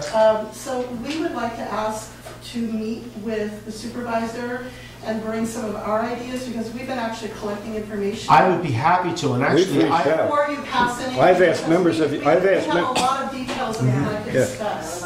I've asked members of your group that we could meet any time. Yeah. But we've never been invited, so. Apparently, yeah, there's been some miscommunication, but we're here. Is Ike Phillips, is Ike, Those of you that are here, there's a few of us that are here. is Ike Phillips a member of this? Or is he involved? Ike Phillips? I don't know. Are there different groups? I don't know that person. Are there different groups? Is yours, are you working with Airbnb? I work with Airbnb. It's been the one that's worked best, the software works best. Patty But Singh is the one from Direct. Patty Singh is a professional Airbnb representative. For Yes, so I've been in touch with somebody who's been involved. I am a homeowner, I'm a voter in Woodstock, I have 20 years. No, but we've talked Airbnb. And so I want to talk to you as my representatives. Yes, but about again, issues. just let me be clear. I've reached out a dozen times to your group, to the group that's dealing with Patty. Yeah. A dozen times I've begged. Weird. Begged We had a to come sit down. Well, you're not getting the messages. So we need to. Is Bill Stokes involved with your group? That name sounds familiar. Yeah, Bill Stokes I talk to on a regular basis. Well, Bill was Okay. at our meeting, and 50 of us as hosts. So who's in charge of your group? There's no one really in charge. Somebody's got to be a point person. Patty Singh has been instrumental. Have Patty Singh call my office She will tomorrow. do, and we've actually signed a letter asking for I a would be meeting. delighted. We would love to meet with you. Okay, Thank good. you. There are so many detailed issues. Let me just say one thing. I feel as a homeowner in Woodstock that, and those of us, everyone in my house, 50 people sitting in my living room, which is a small cottage, we were crowded in May, all use Airbnb only to pay our very expensive New York State tax and local taxes. I use it to pay maintenance, because I'm still employed, maintenance and all, and I give a lot of work to local people just to keep my little house together. Well, keep it. And we're so different than professional hospitality industry. That is not who we are, and we really need this. It concerns me that you're putting B&Bs that have been in business, doing their own kind of job, providing professional services with those of us who might rent out our house maybe 2 months a year because we're on vacation or we have a job conference or something, and we can provide that for a family or a couple to come and enjoy their time. I would just say, keep one thing in mind. Right now, you're not allowed to rent out your whole house short term. We are loosening the regulation there. We heard that that's a very sketchy and It's not very sketchy. It's very So I think it's very clear in our zoning law. Very clear. So I think the real issue is, excuse me, is that I guess we just didn't see what the proposal was at that time. So now that you put it out and you promise it's going to be online. This is only the start of the discussion for this. Great. That's awesome. So I think the collective wants to be able to respond. The collective just has somebody, one point person. Correct. And I'm happy to come out and talk to you. Great. Patty is sending you a letter, and so we'll organize through Patty. How's that? And then Patty Singh. And then if you don't want to deal with like a professional organizer, we can find somebody else. Yeah. Oh, yeah. I would rather deal with a resident. I'd rather deal with the resident. Okay, yeah. That would be more appropriate. Okay, we'll sort that all out. Can I just want to clarify? Patty's very informative. Yeah, and she's welcome to come, but she shouldn't be the point person. Sorry about all of this communication, but apparently we're not getting the word because there are a lot of us here who just found out literally yesterday at the meeting. And I know I signed up online to get town council notifications, and they're not coming to my Gmail account. Did you talk? You should talk to my secretary. I think I sent the email that I was given to get that, and I haven't been getting it. So anyway, we're trying. Carrie Muldoon. Sorry? Carrie Muldoon. Carrie Muldoon? Yes, Carrie. K-E-R-R-Y. Oh, Carrie. And so my office number is 679-2113, extension 17. And I know Bill Stokes, he was put on the list. He gets the I just want, this is also the second, excuse me, but this is also the second meeting we've had on STRs. I don't know if you were here for the first one. But at the first one, we went over a number of possibilities. And one thing this board is clear on, if you're in an owner-occupied type of situation, these regulations aren't really going to impact you all that much other than registration and a fee. We're not outlawing any of that. Okay, I just want to be clear on that and minimize the fear. Our biggest issue, the committee's biggest issue, was non-owner occupied housing in the town, which is totally illegal. Yeah. Yes. One of the things that Actually, No, short-term rental is totally illegal. Rental for a non-occupied owner is legal. But short-term, correct, short-term. That's what I do. Well, I'm just. Yeah, well, he meant to say short. Yeah, if you rent your place for a year, your place for a year. Of course, yeah. Oh, you said on the committee, no, I'm talking short-term. What's that? You might need to So I was a little unclear on the part, the non-owner occupied supplementary use, that they don't have to be there. So somebody who, as an example, who's from a completely different county, state, or, you know, not a long-term, year-round resident of Woodstock, New York, comes and buys an investment property and decides, I wanted to know, you said something about 30 days no host, so they could ideally have a management company run their Airbnb, home occupant, whatever, not live there on the premises for 30 days, show up for a weekend, split again for another 30 days, show up for a weekend, split again, or a Monday, Tuesday, or Wednesday, Thursday. And basically be running their business as long as one of the owners on the lease shows up every 30 days, is that correct? No. Okay. No.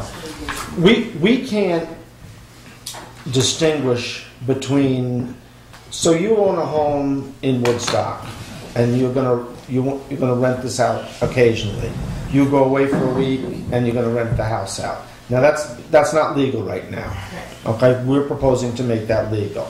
Okay, but you're renting it out once in a while to pay your taxes. We're fine with that. We like that idea. Totally legit. Likewise, a young couple from Brooklyn comes up and they buy a home and, you know, they want to live in Woodstock, they want to live the Woodstock dream, that's great.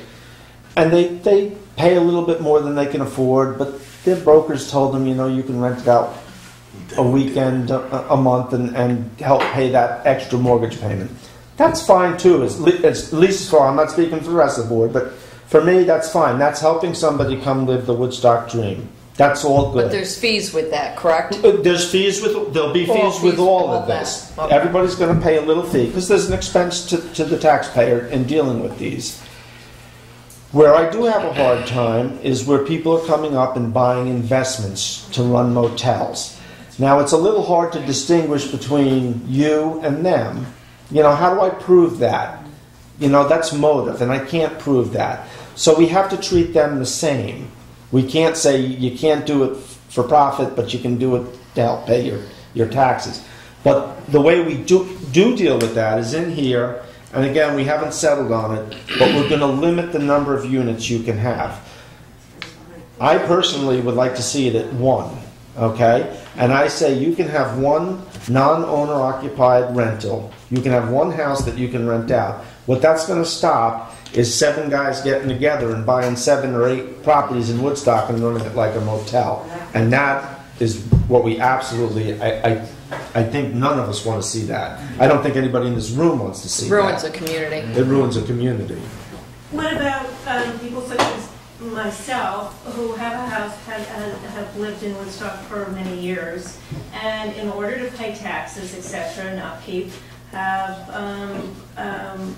redesigned an area, basically a room in the house, Fine. on the platform of Airbnb. You're living in the house? Yes. Yeah, so you're right now, legally you could operate as a B&B. You're totally legal. All you have to do, the only thing that makes you not legal is you didn't go get your permit, your operating permit. So you're fine. You're the only change that you're really going to see is that you're going to pay some fee and you're going to pay a registration fee and an inspection fee. Well, that wasn't really a change. She should be doing that now. You should be doing that right now. So that's not even a change, but that's the change you're going to see. But the other side of it is that you're going to have the building inspector come out, and she's going to walk through your house, and she's going to make sure that that you have smoke detectors and that everything is safe.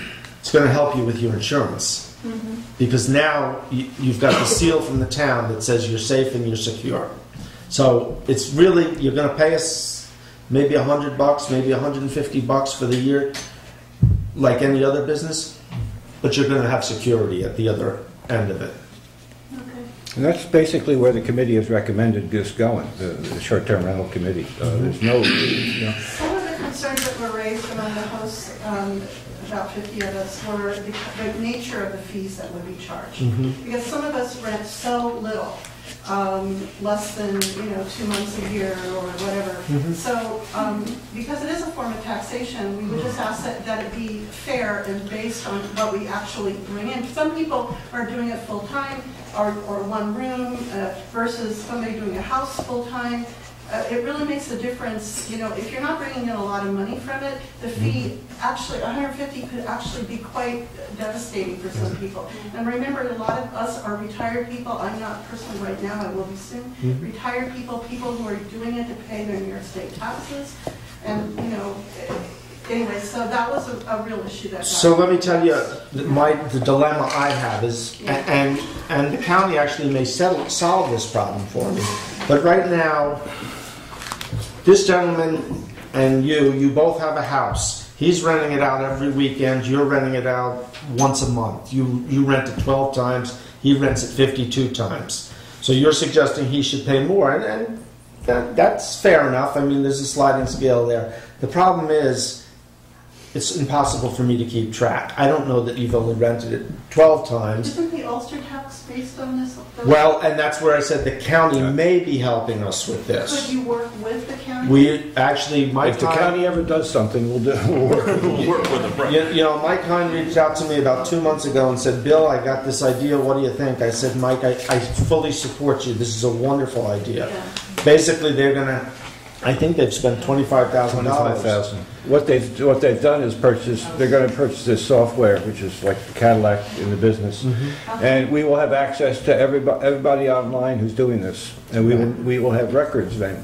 See, the problem right now is, as a small town, how do we keep track of all this? Right. The county, the direction the county's going in with the software, which we'll have access to, we will know what's going on. Can I just say that our group would step up and actually be self-regulatory? We'd love to. But don't forget with the county, there's going to be a 2% bed tax coming too. Yeah. But the 2% business tax. But the taxes will be paid by your board, should be paid by you. Airbnb. Because Airbnb, for one, collects that tax. Actually, they don't. No, they don't. You know why? They don't right now, but when the county passes it, they will. But it won't. It's not the county. Apparently, it's Albany. It's New York State. New York State has to allow that of the county, and it's blocked. This is what Patty Singh informed us, that it is blocked in Albany. This whole process. So Duchess is doing it. Duchess is doing it, and I think they're collecting there. So. And Patty had incorrect information. But you know, I just want to go to this woman. But what I would say is, I'm happy to come talk to you guys. Great. And you've now heard that specific problem. I'm all ears. If you have a way, things to talk to you about. Yeah. So. If you, there's my problem. Tell me how to solve it and make it fair. So. Yeah, I just wanted to comment on what you were saying earlier about how I'm one of the members of the home sharing group, and I have a feeling that everybody was kind of disorganized before, but I think we've all come together. Laura said we had a meeting like 50 people, and we are, as Patty Singh who's being paid by Airbnb to help all these different towns figure these things out. She's great. She's really easy to work with. She really wants to be discussing with you, so, time out and let's start over and really start communicating. Well, I wouldn't say we're starting over, but I mean, in terms of cooperation, if you feel like you've been talking to a, sort of falling on deaf ears, we would, our new group would love to. I'm happy to do that. One of the things I would point out too is though that we have been in constant contact with Andrew A lawyer from Airbnb. What's I his forget, last name? Andrew K. something, I don't know. Kalek or something like that. We've been talking to Airbnb. I can guarantee when he writes the paper on Thursday, Friday I'll have a phone call or an email from Andrew. What's going on, you know, and I think they've been very helpful in offering suggestions. So we haven't been in a total vacuum. Okay. Let me go to that man. Okay. No, just one tiny, just following up on what Laura said. What we were getting from Airbnb is that they really want to be able to get permission from whomever. Absolutely. And then you'll know, you know, did I make $20,000 or $2,000 a year? Right. You guys will know that. And then Part of my problem, though, back to that is Airbnb is pretty good. Only if people sign up for it. Exactly. So, you know, I might have 30 people on Airbnb and another 40 who are doing it on another platform. Or on their own. So Airbnb has been wonderful. And I think they realize that, you know, there's a lot of laws, a lot of zoning laws that make what they're doing illegal. And they strive to be legal.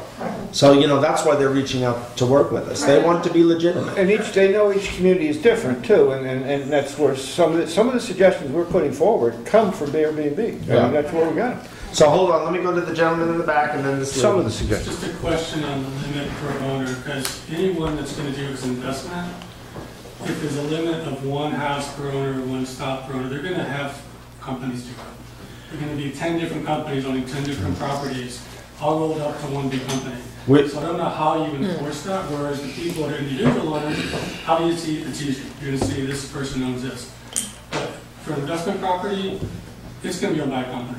Yeah, no, I've said that from the beginning, that, I think it's going to be really tough. all you can do is have them create more LLCs, you know. And that's $100. So I love. But you know who owns an LLC? You can. I understand that, but they'll own 10 LLCs. But you'll see that Bill McKenna owns 10 LLCs. When we start seeing these things come through, I don't think... I just think the law has to account for that, that's all I'm saying. And it might be difficult to put the wording in to make it account for that. And I agree with you, an idea. And I think what I put in there, I'm looking for it right now, it's any individual or group of individuals. So... I hear what you're saying now. There's always going to be somebody. Yes. Hold on, no, the woman behind. Sorry. I just want to You next, also Ben. say for the other side, like I do have friends that 4 years ago this was a heaven sent because they had their homes were in, you know, going through financial struggles. They were going to lose their homes. And they were long-term residents for decades that lived here. And this helped them. And I was even in Europe traveling around on Airbnb. That was 4 years ago. A lot has happened since then in our own town. And I just want to know that, and I hope and appreciate, I just want to put out there as a citizen to the board that you're all also really thinking about the balance between short-term rentals and how that's had a really positive and negative impact on the all ages, youth, artists, single parents, elderly. They come into my store looking for boxes because they have to move. And every time the real estate agents that aren't really thinking about the community and just thinking about their bottom dollar don't give the truth about mountain community living with frozen pipes and all the crazy stuff we go through and don't have somebody there like long-term housing is. Just placing by being bad landlords just so that they can have Airbnb and make more money and all these things that have been sort of also the negative side that's been happening. And just placing people who are from this community, who love this community, who volunteer and spend a lot of time and have a right to be here as well. Okay. That this is not just an investment place. So let me answer that, and then I think Richard wanted to. That's why it's taking so long, because we all do recognize that it's a balance. I'm not even sure that we'll hit it the first time, and that's why I'm suggesting that we make some changes to our zoning law, but then leave some changes like the fees to the fee schedule. It's conceivable that we set a fee schedule and we say, oh, you know what, 6 months down the road, that fee, it doesn't make sense, we need to readjust it. We may set a cap, we may say 200 units, and then we find out that, you know, that were either too high or too low. So we recognize that we're not going to be finished once we pass this zoning law. There's going to be adjustments. Is there also going to be like, I see this as like kind of one prong. Is there another that's what I want to talk to. Yeah. Okay. Multiple. Yeah. To help with long-term. One of the reasons we got involved in this initially, besides noise and all those other things, is that balance that you talked about. That's exactly what we're trying to strive. And we got to work with you folks, and we got to work with everybody to make this balance work. Because we're talking about diversity, we're talking long range in this town. Okay? Not short term, long range. And I got involved in it basically from a personal standpoint for young people. Where do they go? Where do they go in this town anymore? But that said, and so we all have to work together on that balance. But that said, to the other end, and let's say we institute a cap and somebody doesn't get in under the cap, or somebody doesn't get their paperwork in, and they need that money that they get from the short-term rental. I've also proposed there be exemptions and exceptions, that we just don't force anybody out of this market if they need that. No, that would be ridiculous, and that would be a terrible thing for the town board to do. So there's that. It's a tricky balance, as Bill just said, and we got to be patient and work together on this one, because it's long term. It'll benefit the town. We are cursed with being the second most famous little town in the world, perhaps. And what's more famous than us?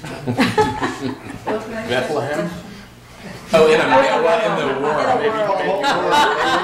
Okay, there you go. Shut them down. But because of that, the money's coming, and we have to try to defend what community we have left against this wave of money that is coming in here, buying whole houses and making it a party town. Okay, I'm worried about Waterfallway because they want to put in a restaurant and bar, and this is going to be noisy. Are they going to be allowed to do that? Well, that's not really a B&B topic. No, it's not.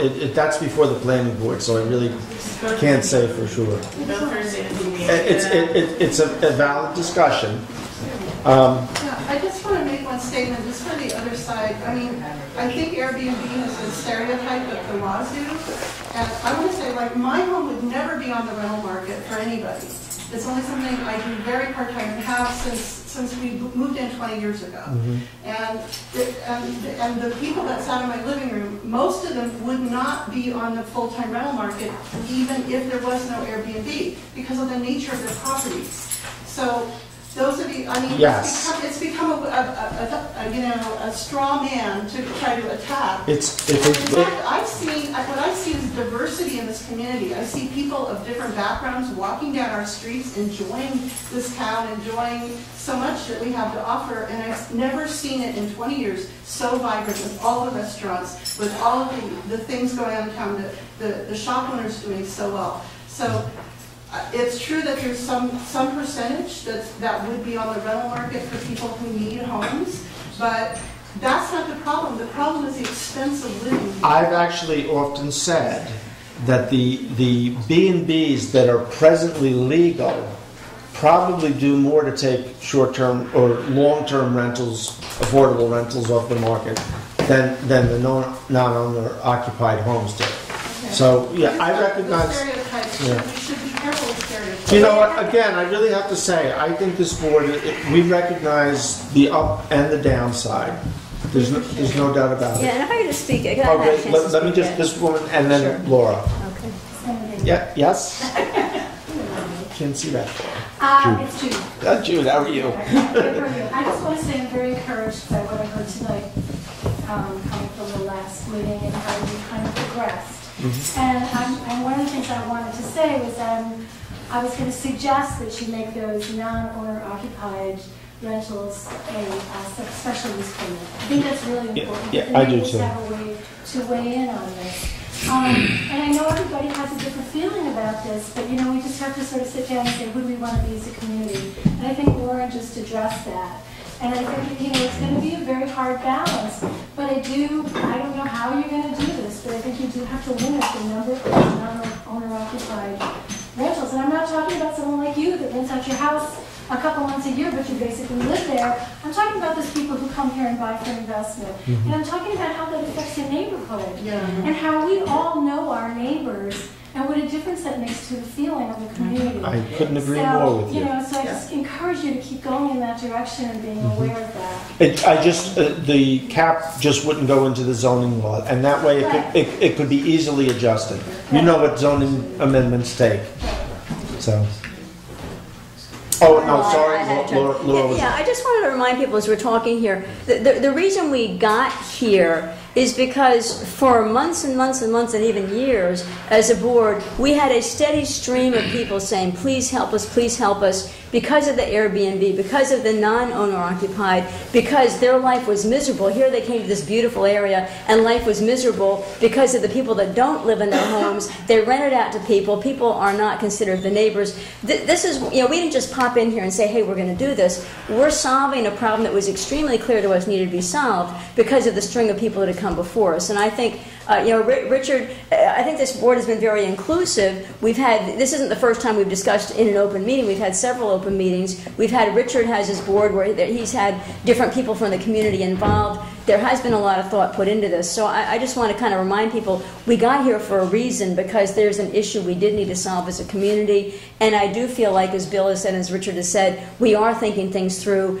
And so we as a board are listening. We're having the public hearings. We're not just popping stuff out and shoving it in there. We're having the public hearings and all the group discussions. So it's very healthy, everybody coming in, and everybody, I believe, is being heard in this meeting and in previous meetings. But this has been a journey, but again, it began because there was a clear issue brought before us as a board, ongoing. It wasn't just one person speaking. It was a steady stream for a long period of time. And I think it's clear that the board did need to take an action, and I think we're taking the action carefully. So, you know, Laura does bring up a really good point, and I would remind all the B&B owners here, there are a lot of downsides. The garbage, the noise, traffic, anything you guys can do to help alleviate that helps us. And I had this firsthand because I had a neighbor who was doing this. He was never around. He'd pop in once in a while. He had a huge house with a big swimming pool. It was a party house. And every Friday night, Saturday morning at 2 o'clock, the party was just getting going. I couldn't tell you, one summer I went over there 10 times to ask them to turn it down. I didn't want to be calling the cops every day. And I have to say, credit to this gentleman, he heard me. It took a little while. He heard me, though. And he adjusted and put rules and regulations in. He is a model Airbnb-er. And I couldn't ask for a better neighbor from that respect. Yeah, and that's great. That's good. And I think the owners now are trying to be as responsible as that. And many always have been. Yeah. Exactly. But I always have been. I also want to remind everyone that there are special situations. Like, for example, on my property, I'm owner. Again, I mentioned this at the last meeting. We have to help define what owner-occupied means because I live on my property, but I have 2 small cottages that I rent out, and I alternate between renting them out to the community when they need, but sometimes somebody doesn't rent them, and so I turn to renting it out on an Airbnb. But you're living on the property. Yes, I am. So you're a B&B. You're either, you have 2 beds. Short-term home. Yeah. You're not the non-owner occupied. Okay. Truth? That was another concern, is that if people start putting up structures on their property simply to do this, and then you're living next door to a property that has more density than is allowed in our zoning law. Mm-hmm. But that's something else you really do need to look at.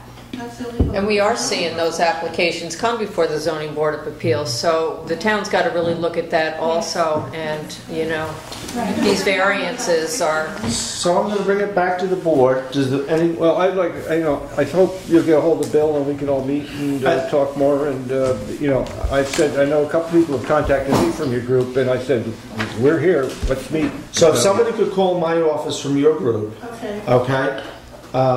And then Lauren and Richard are both on the committee. I can only bring one of them, but you don't want Lauren. Find out in the parking lot.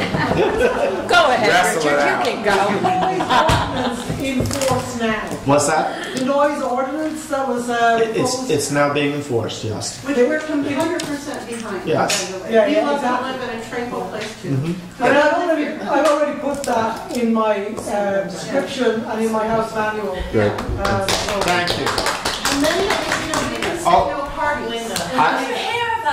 I ignored Linda a couple of times. It's okay, I just You have wanna- the last word. I just want to ask, you'll be able to tell the difference between, short-term and, say a person buys a house and just rents it month to month, that's an okay thing? That's legal. That's legal. That's legal. And how will you be able to, how will you know that? Well, How will you know they'll be advertising on either Airbnb or some other internet site. Or their neighbor will turn them in, trust me. Yeah, somebody will dime them out. They buy houses and they rent it long-term, month to month, and that's okay. But the same person could be in there month to month. You're saying? Oh, yeah, Yeah, that's our zoning law. That's legal. It's legal now, and that won't be effective. But there still is. No. But Linda, they still have to register those. All of this has to be registered, all of this has a fee schedule to it.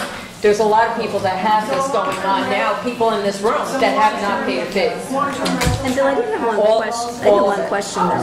Yeah, they have to be inspected When by you say must be the fire dwelled in by the inspector and owner, everything that may else, not be clear enough, because if it's dwelled in by the owner, what if they leave for the weekend, that's when they rent it out? When you say dwelled while the rental's not So going there's a on, couple things that have to be in this whole process. Well, if they leave, then it's non-ownable. That's non-ownable. Yeah, but this wording's confusing, I think. You say it must be dwelled in, when the rental's going on, it has to be resigned. So maybe I'm pleading for one of the 2 minutes from Willing to be heard. I know you guys had too many before. I know he's all. Very quiet, please. We'll give you 1 minute. I'll take the 1 minute, thank you. And then it's coming back to the board. Thank you. And I'm going to just read it and go fast. That I'm here to request that the And your name. Sheriff Fernandez. That the town board could comply to code that exists already relating to the Mountain View parking lot, and if you could create and install a clear and comprehensive sign and post it at the entrance of that lot as it states in code 233.5B that there should be, and initiate some sort of policy that the police go through the lot, like periodically, nightly, because we are starting, every summer we get overnight camping and parking, and I've been talking since 2015. I've taken this from a letter that I've been asking when Mr. Wilbur was here, and there's overnight camping, and I've witnessed people urinating in their campers, leaking out the gray water, storage of abandoned vehicles, and that's always a whole nother problem. Prolonged idling of tractor trailers and stuff. People come for lunch and they won't shut their car off.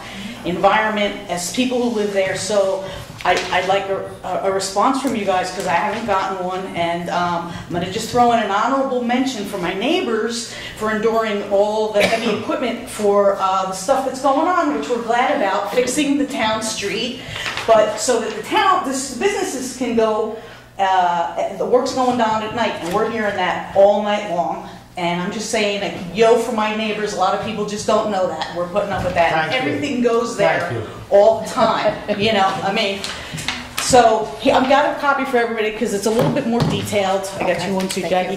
Thank you for letting me have this, but the sign is really a problem. But remember too, I told you before, call the police, call dispatch. I do all the time, and I don't like to be a bother. Also, but if there's a sign, there's something to support. We have enough signage like no idling. There is no sign at all, and the code says there should be a sign. So that's something we might. And I'm just asking that if you do what the code says. And that way it helps enforce. If I ask somebody, I'll say, there's the sign, and I don't have to call the cops sometimes, maybe. Thank you.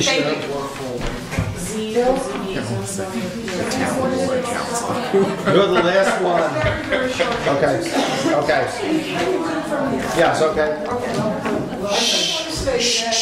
I want to step back to the Rick Volks because I want to tell you that the dog park is in complete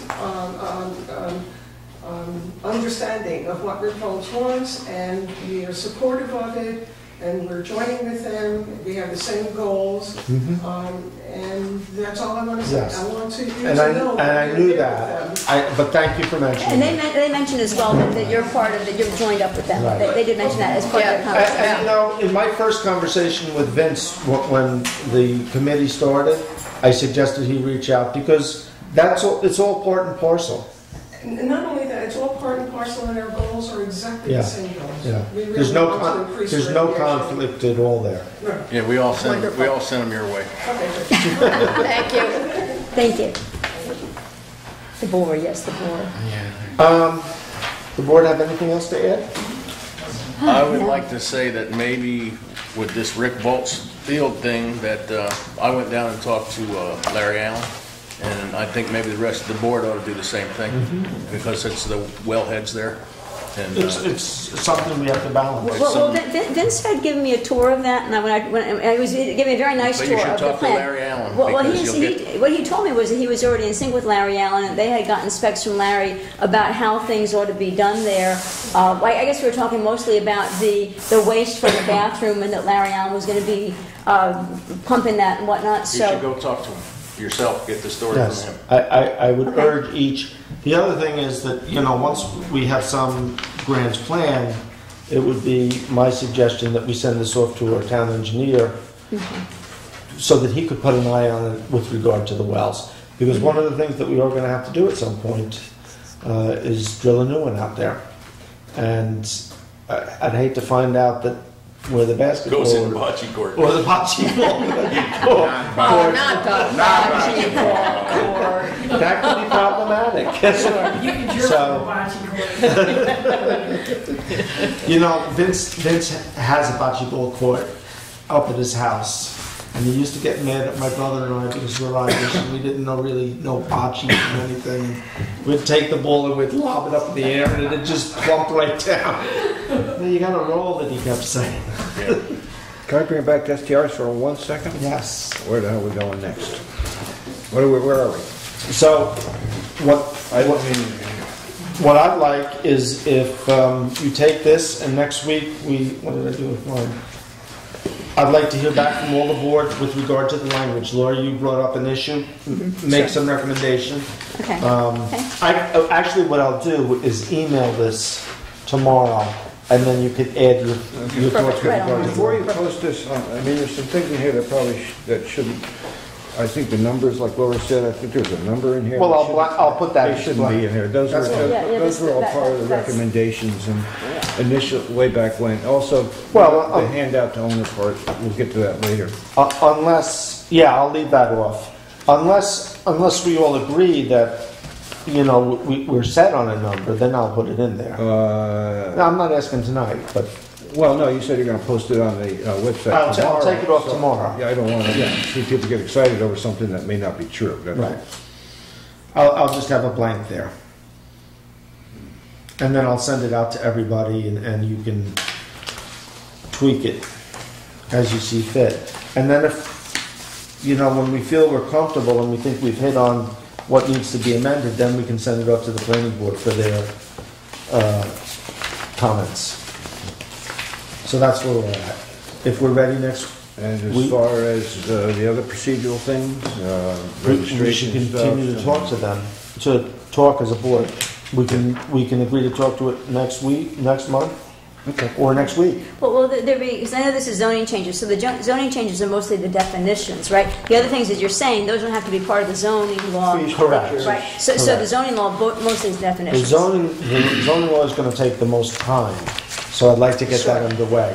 The first section there, it says section 260-56, that's actually in the body of the law, and then the rest of it is either use table or definitions. Right, yep. I mean, if you go back to what we discussed at the last meeting, there's some 20 points that we talked about, and they go right from enforcement to registration procedures, all those things, you know, the minutia of it all.